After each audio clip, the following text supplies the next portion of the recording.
नमस्कार, आप देख रहे हैं कल की तैयारी। मैं हूं आपके साथ प्रशांत पांडे और आज के हिसाब से न सिर्फ हम आपकी कल के बाजार की रणनीति पुख्ता करते हैं, बल्कि एक बड़ा हिस्सा आपके सवालों से जुड़ा होता है। इसलिए फटाफट से अपने सवाल हम तक पहुंचाइए। YouTube पर कमेंट करके भी आप अपने सवाल हम तक पहुंचा सकते हैं। इसके अलावा सोशल मीडिया पर भी आप अपने सवाल हम तक पहुंचा सकते हैं। उन सभी सवालों को हम अपनी चर्चा में शामिल करते हैं। तो ट्विटर यानी एक्स, फेसबुक, इन सभी जगहों पर कमेंट कीजिए। यहाँ के सवाल तो हम शामिल करेंगे ही करेंगे, लेकिन YouTube पर कमेंट बॉक्स में अपने सवाल पोस्ट करना मत भूलिए। जी हाँ, YouTube के कमेंट बॉक्स के भी सवाल हम इस चर्चा में शामिल करते हैं।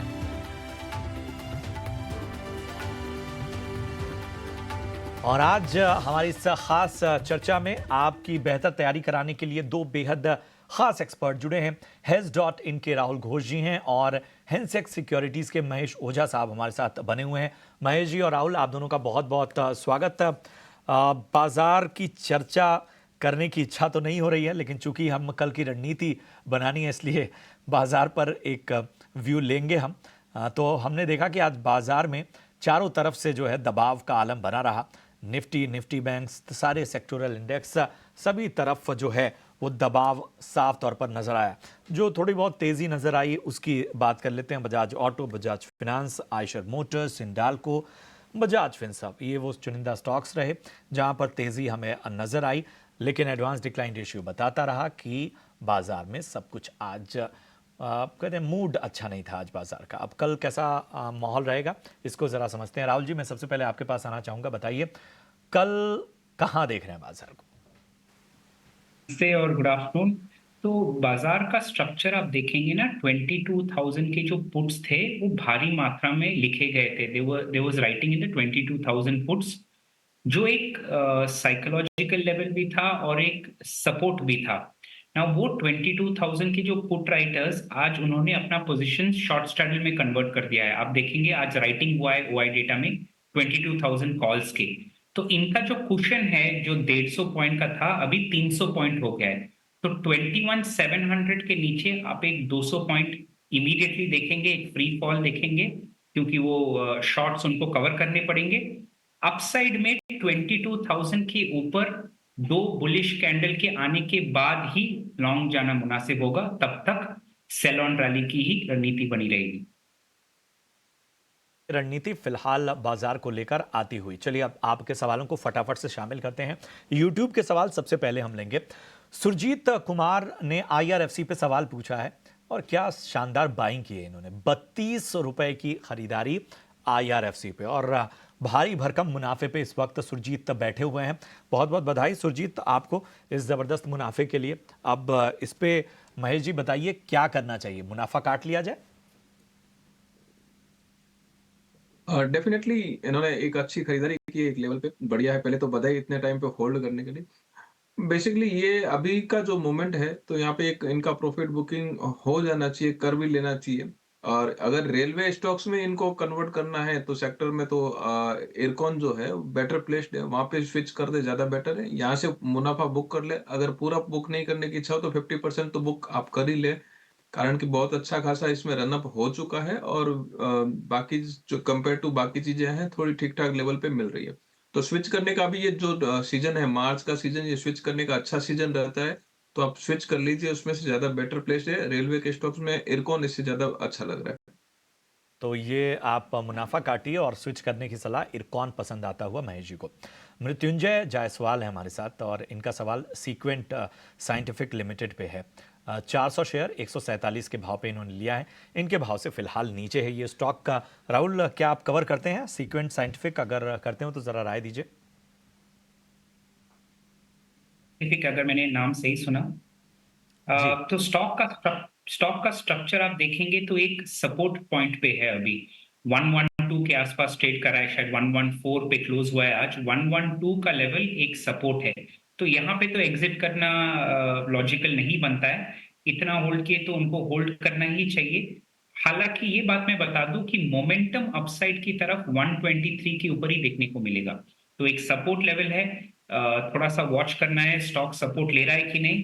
और अगर 123 लेवल क्रॉस करता है तो ऊपर साइड में मोमेंटम फिर से बन सकता है ये फॉलिंग स्टॉक में। तो यहाँ पर आपको एक खास रणनीति अपनानी होगी, इंतजार करना होगा थोड़ा अपसाइड का। संतोष कुमार का सवाल है शिल्पा मेडिकेयर पे, 100 शेयर है इनके पास 445 के भाव पे, 20 रुपया कम इन्होंने 52 वीक का हाई से लिया हुआ है, फिलहाल 436 के भाव पे। महेश जी, शिल्पा मेडिकेयर क्या करना चाहिए? नहीं, एग्जिट कर लेना चाहिए फिलहाल। मार्केट के अंदर थोड़ा और प्रेशर कुछ एक काउंटर में बनेगा, तो आज की जो सेलिंग का प्रेशर है उसके हिसाब से थोड़ा और इसमें प्रेशर बन सकता है। कंपेयर टू दिस कंपनी काफी सारे अट्रैक्टिव जो मिड कैप में जो है अट्रैक्टिव वैल्यूएशन पे ट्रेड मिल रहे हैं। तो मेरे हिसाब से इसको स्विच कर लेना चाहिए, इसको मतलब नहीं रखना चाहिए अपने पोर्टफोलियो में। काफी सारी दूसरी चीजें हैं, वहां पे ज्यादा करो, वो आपको ज्यादा बेटर प्लेस मिल जाएगी। बता दीजिए कहाँ जाएं फिर? इनको अगर स्विच अगर करना है तो अपने एक मिंडा कॉप है जो जो एक बेटर वैल्यू प्लेस्ड है, तो वहां पे आप मिंडा कॉप में ले लीजिए और पोजीशन भी उसको थोड़ा सा होराइजन दे दीजिएगा। कंपनी वाइज काफी पॉजिटिव है, मोमेंटम भी काफी बढ़िया है, चीज काफी अट्रैक्टिव है। ये लेवल पे भी थोड़ा और नीचे मिल जाए तो भी इसको लेना चाहिए। और ये आपको मिंडा कॉप में 450 तक के लेवल जो है इनको हो सकता है 3 से 6 महीने में आराम से दिखा दे। है। तो एग्जिट करने की सलाह फिलहाल आपको मिलती हुई, लेकिन मिंडा कॉप एक ऑप्शन हो सकता है आपके लिए बेहतर। 450 तक के लक्ष्य आने वाले वक्त में अगर आप समय देंगे तो निकल जाएंगे। सुनील मिश्रा हैं, रेल विकास निगम लिमिटेड का शेयर इनके पास है, 308 की खरीद है। फिलहाल इन्होंने ऊपरी स्तरों पर खरीदा है, करेक्शन हमने देखा है आज, हालांकि हमने देखा कि लगभग 1.25% की तेजी आरवीएनएल में नजर आई। राहुल, आरवीएनएल पे क्या व्यू बन रहा है? 300 के ऊपर की खरीदी है। तो आरवीएनएल में फिलहाल मैं सलाह दूंगा कि अभी एग्जिट नहीं करना चाहिए, क्योंकि एक सपोर्ट लिया है 211 के आसपास और स्टॉक जो है रैली करने की कोशिश कर रहा है। एक कन्वेंशनल टेक्निकल पैटर्न का ब्रेकआउट हो सकता है 255 के ऊपर। अगर 255 के ऊपर सस्टेन करता है तो एक कन्वेंशनल टेक्निकल एनालिसिस पैटर्न का ब्रेकआउट हो सकता है और उनको उनका कॉस्ट प्राइस के और करीब स्टॉक लेके आ सकता है। तो मेरा सलाह यहाँ होगा कि 255 जब क्रॉस कर रहा है तो फिर से कॉल करना चाहिए दर्शक को और तभी का स्ट्रक्चर जान के फर्दर एक्शन लेना चाहिए। ठीक है, तो ये आपको रणनीति अपनानी होगी, थोड़ा बने रहना पड़ेगा यहाँ पर आपको अपने लेवल्स के आने के लिए। संजय सिंह हैं, जेपी एसोसिएट्स इनके पास है, 22 रुपए के भाव पे इन्होंने खरीदारी की है। जेपी एसोसिएट्स पे बहुत सारे सवाल आते हैं, चलिए आज ले ही लेते हैं। आज भी हमने देखा कि लगभग 4% ये स्टॉक टूटा हो। बहुत सारे निवेशक जो हैं वो जेपी एसोसिएट्स में बड़े ऊपरी स्तरों पे उन्होंने खरीदारी की हुई है। महेश जी, जेपी एसोसिएट्स क्या नजरिया है, जरा क्लियर नजरिया दीजिए। 22 रुपए की खरीद है, ऊपरी स्तरों पे खरीदारी।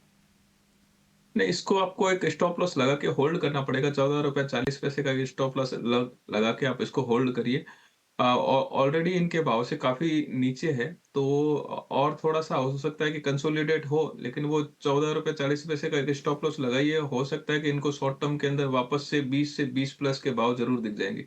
तो वो टाइम पे थोड़ा सा देख के, मार्केट देख के अगर वो टाइम पे एग्जिट करे तो वो टाइम पे ज्यादा सही लगे। अभी फिलहाल होल्ड करिए, एक 14 रुपए 40 पैसे का स्टॉप लॉस जरूर लगा दीजिए। की सलाह, 14 रुपए 40 पैसे का स्टॉप लॉस लगाइए, इंतजार करना पड़ेगा थोड़ा आपको। अभिषेक कुमार है, पावर ग्रिड पे सवाल है, 266 रुपए की बाइंग है। राहुल जी, पावर ग्रिड 266 की खरीद क्या करना चाहिए? तो जनरली पावर सेक्टर के स्टॉक्स में मैं 2-3 बार शो में बोल चुका हूँ, लॉन्ग टर्म नजरिया आप देखेंगे तो हम लोग बुलिश हैं। ये पहली बात हो गया। दूसरा बात, पावर ग्रिड में थोड़ा सा एक और अभी तक करेक्शन बचा हुआ है, 250 245 लेवल्स तक भी आ सकता है स्टॉक, और जहां पे एक बाई लेवल है। दिक्कत वाली बात यह है कि वो जो बाई लेवल है वो अच्छा वीकली पे बड़ा लेवल है, तो उनका पेशेंस थोड़ा रखना पड़ेगा। मेरे ख्याल से लॉन्ग टर्म इन्वेस्टर हैं, अगर लॉन्ग टर्म इन्वेस्टर हैं तो होल्ड करना चाहिएगा। फिलहाल तो स्टॉप लॉस क्योंकि लेवल इतना बड़ा है देना मुश्किल होगा, बट अराउंड 245 250 फिर से एक व्यू लेना बेटर होगा इस केस में भी। ठीक है, तो यहां पर आपको खास रणनीति अपनानी होगी। बढ़ते हैं आगे। विक्रम सिंह सोलंकी का सवाल है, सूरत गुजरात से इन्होंने अपना सवाल हम तक पहुंचाया है। सांघी इंडस्ट्रीज पर राय जानना चाहते हैं, 124 की बाइंग है। महेश जी, क्या करना चाहिए सांघी इंडस्ट्रीज में? फिलहाल हम देख रहे हैं कि 87 रुपए के आसपास ट्रेड करता हुआ। नहीं, तो बहुत सारा नीचे एकदम ज्यादा आ गया, तो एग्जिट करने की सलाह तो ये लेवल पे बनती नहीं है। तो इनको थोड़ा-सा होल्ड करिए, इनको एक लेवल जो है 110 के आस-पास जब ये आवे 110 के करीब-करीब तब वहाँ पे एक एग्ज़िट कॉल लेना है तो ले सकते हैं। फिलहाल तो इसको होल्ड करिए क्योंकि स्टॉक्स ऑलरेडी बहुत सारा नीचे आ गए तो यहाँ से एक रिबाउंड के चांसेस है थोड़े बहुत, तो जब भी थोड़ा रिबाउंड होए तब आप उसके हिसाब से देख लीजिएगा। अभी फिलहाल होल्ड की सलाह रहेगी। ठीक है, तो रीबाउंड का थोड़ा आपको इंतजार करना पड़ेगा। इन लेवल्स पे तो आपको एग्जिट की सलाह नहीं दी जा रही। बढ़ते हैं आगे। कन्हैया दास का सवाल है आईआरबी इंफ्रा पे। बहुत सारे सवाल आईआरबी इंफ्रा पे इस बीच हमारे पास आए हैं लगातार, और घाटे में है क्योंकि 62 रुपए की इनकी खरीद है। फिलहाल इनके भाव से काफ़ी नीचे स्टॉक का। क्या करना चाहिए राहुल जी आईआरबी इंफ्रा में? तो उनका बाइंग प्राइस अगर मैंने सही सुना 62 के आसपास है।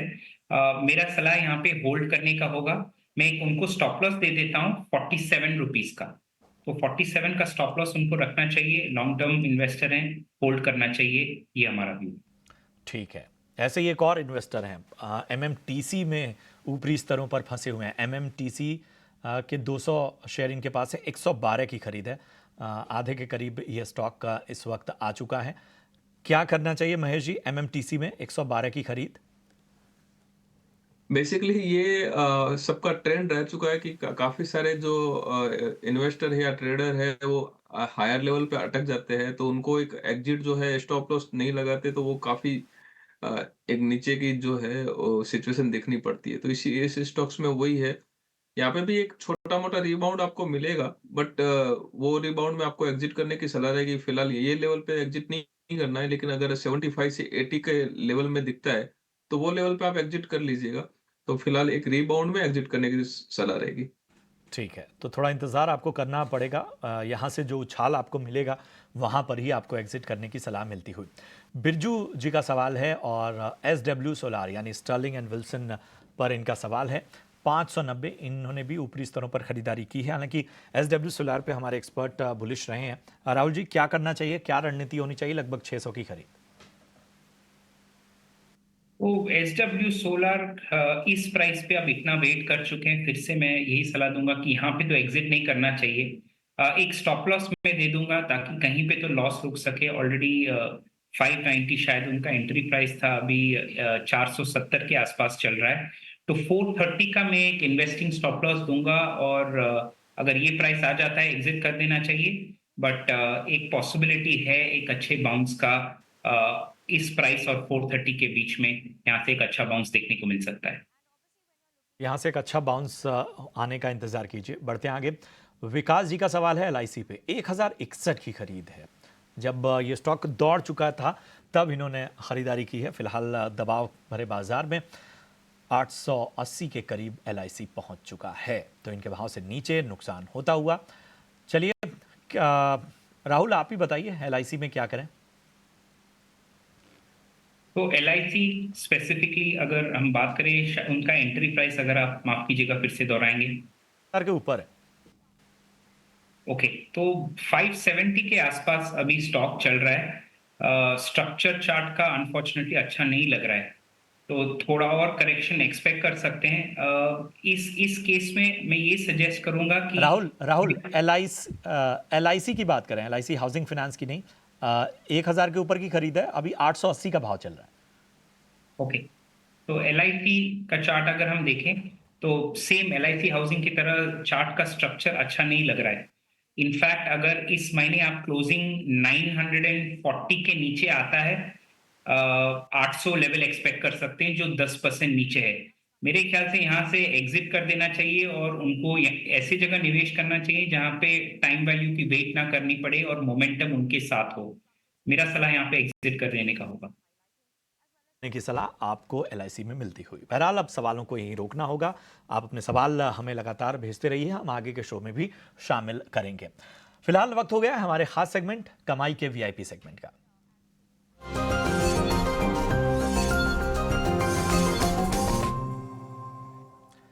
महेश जी मैं आपके पास सबसे पहले आना चाहूंगा। बताइए आज आपके रडार पे फंडामेंटल लिहाज से कौन सी पिक है?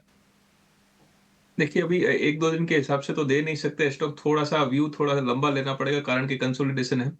आज हमारे रडार पे एक नाल्को जो है वो रहेगा और वहाँ पे हम लोग 135 से 138 के लेवल के बीच में बाइंग की सलाह देंगे। और 125 का स्टॉप लॉस लगाइए। 148 से 160 तक के लेवल जो है आपको आने वाले 30 से 45 डेज के अंदर अंदर मिल जाएंगे। तो नालको एक बढ़िया स्ट्रक्चर वाइज भी ठीक है, कंपनी का आउटलुक भी ठीक है।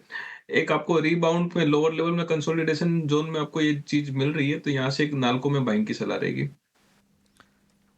दूसरा अपना एक और जो है नाम इंडिया जो है उसके अंदर अपनी स्पेसिफिक एक बाइंग की सलाह रहेगी, कारण अभी थोड़े टाइम में के अंदर ये काफी ऊपर से नीचे के लेवल बताए हैं नाम इंडिया ने। तो नाम इंडिया अभी ये लेवल से थोड़ा सा कंसोलिडेशन होगा ऐसा लगता है, और कंसोलिडेशन के बाद में वापस से रीबाउंड करेगा, तब एक अपर लेवल वापस से दिखाएगा। तो 432 से 435 के बीच में एक उसका बाइंग की सलाह रहेगी। 410 का स्टॉप लॉस, 455 से 475 के इमीडिएट सपोर्ट बन रहे हैं, जहाँ पे एक टारगेट बन रहा है। हो सकता है कि उससे ऊपर के लेवल भी आने वाले 30 से 45 डेज में बताए। ठीक है, तो इस वक्त नाल्को और नाम इंडिया ये पसंद आता हुआ महेश जी को। बढ़ते हैं आगे। अब राहुल आप बताएं, आपके रडार पे कौन से स्टॉक हैं? तो मार्केट का स्ट्रक्चर क्योंकि थोड़ा सा वीक है चार्ट्स पे, एक कंडीशनल बाय C8 पे देना चाहते हैं। 1% से थोड़ा नीचे, दैट इज 0.8%, 0.8% ऊपर जाता है तो 2570 के ऊपर लॉन्ग इनिशिएट कीजिएगा। 2550 पे चल रहा है स्टॉक करंटली।